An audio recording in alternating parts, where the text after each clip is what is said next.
Let me come back to that one. Okay. I want to pick a good example. I'll swoop back to that. Yeah. Audio's working? Oh, it is. All right, good.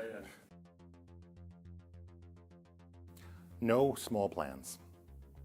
That's what I tell my team almost every day. We've got too much to do, especially in the energy sector. If we really want to combat the climate crisis, we have to act quickly. We're making some big investments. We're a big company. We see the crisis ahead of us. We don't have time for small plans. We've got to marshal the resources and we've got to go big. That's the only way we're going to find real solutions, and this is the time to do it. Brooklyn, New York has a particular rhythm to it. While it is part of the city, it feels very different than other parts of the city. There's new energy to the city. There's a lot of development going on in the city. At National Grid, we like to say we live, work, and play in the communities that we serve, and that is absolutely true. Because I live in Brooklyn, I have a really strong sense of responsibility for our customers. Like I said, we live, work, and play in the communities that we serve, and I always think it's good to be close to your customers, to know what they're going through, understand their challenges, so we can see our role in helping them achieve their goals.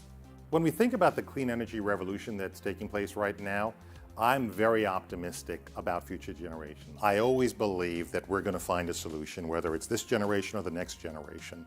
And when you think about the big challenge that we have ahead of us, carbon reduction or greenhouse gas reductions we want to create by the year 2050, we've got a clear line of sight to get to some of them, maybe to the year 2030, 2040.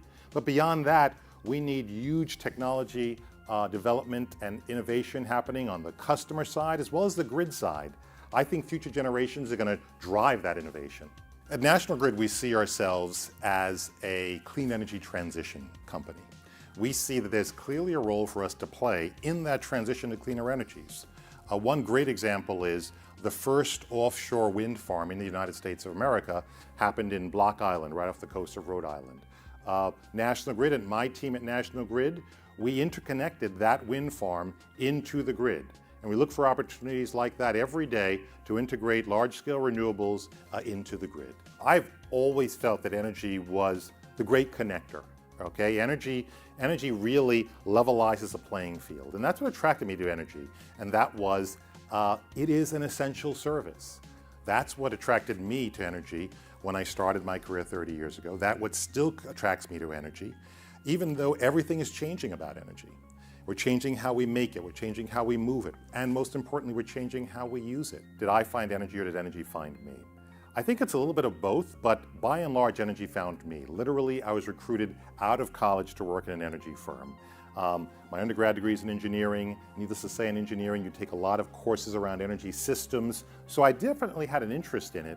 But once I got recruited in, like many people, you just get hooked to it. And what attracted me to it was an essential service. It was also an essential service that had a lot of complex problems to solve, and it played a big role in people's life. And that's what attracted me to it. But energy found me.